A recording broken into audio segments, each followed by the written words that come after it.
নমস্কার বন্ধুরা, SI kitchen ওয়ার্ল্ডে আপনাদের সকলকে স্বাগত। আজ পালং শাকের কী বানাবো ভাবতে ভাবতে হঠাৎ একটা সুন্দর রেসিপি আমি বানিয়ে ফেললাম। এটা চায়ের সাথে খেতে এত সুন্দর লাগলো, তাই ভাবলাম আপনাদের সাথে রেসিপিটা শেয়ার করি।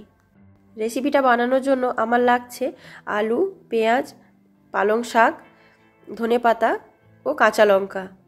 আর গুঁড়ো মশলার জন্য আমি ব্যবহার করেছি চিলি ফ্লেক্স, লবণ, সামান্য পরিমাণে গরম মশলা, লঙ্কা গুঁড়ো, হলুদ গুঁড়ো, এখানে আছে কালো জিরে, সামান্য বেকিং সোডা ও সাদা তেল। এবার আমি একটা বোলের মধ্যে নিয়ে নিচ্ছি 3 চামচ পরিমাণে বেসন ও 2 চামচ চালের গুঁড়ো। চালের গুঁড়োটা আমি এখানে দিয়েছি, এতে ক্রিস্পিটা খুব ভালো হয়, তার জন্য আমি চালের গুঁড়োটা এখানে ইউজ করছি। এবার অল্প অল্প পরিমাণে জল দিয়ে এর সুন্দর একটা ব্যাটার তৈরি করব।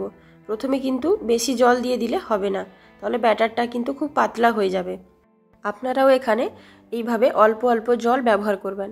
এরপর আমি দিয়ে দিচ্ছি গুঁড়ো মশলা, কালো জিরে, লঙ্কা গুঁড়ো, হলুদ গুঁড়ো, লবণ ও অল্প পরিমাণে বেকিং সোডা।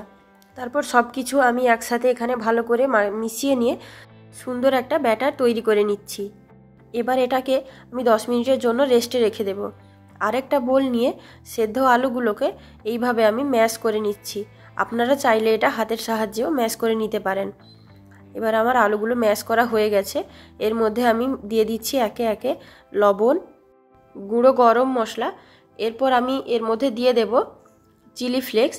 চিলি ফ্লেক্সটা আমি নিজের হাতে তৈরি করেছি, আপনারা চাইলে এটা বাজার থেকে কিনে নিতেও পারেন।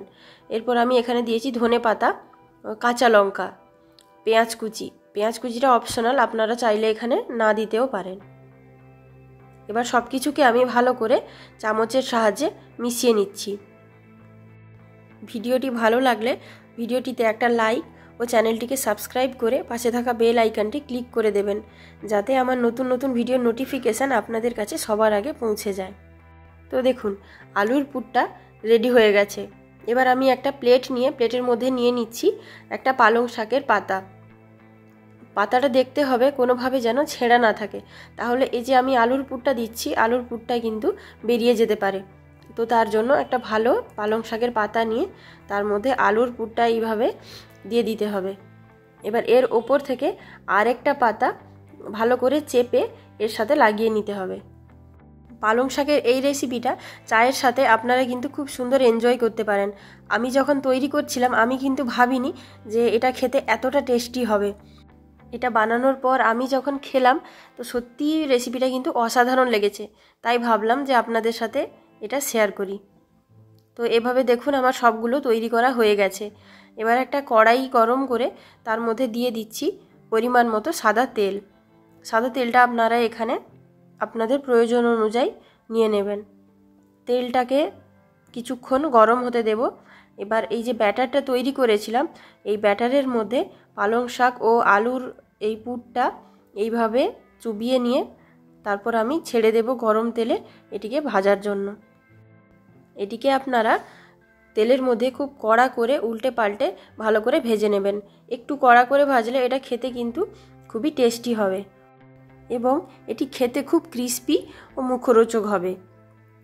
তো দেখুন এইভাবে আমি ভেজে নিয়েছি। এবার আরেকটা প্লেটের মধ্যে আমি এগুলোকে তুলে নিচ্ছি। তো এবার আমি একে একে বাকি সবগুলোকেও এইভাবে ভেজে নিচ্ছি। এবার এটা খাওয়ার জন্য পুরোপুরি রেডি। আপনারা চা ও কেচাপের সাথে এটাকে এনজয় করতে পারেন। ভিডিওটি শেষ পর্যন্ত দেখার জন্য ধন্যবাদ।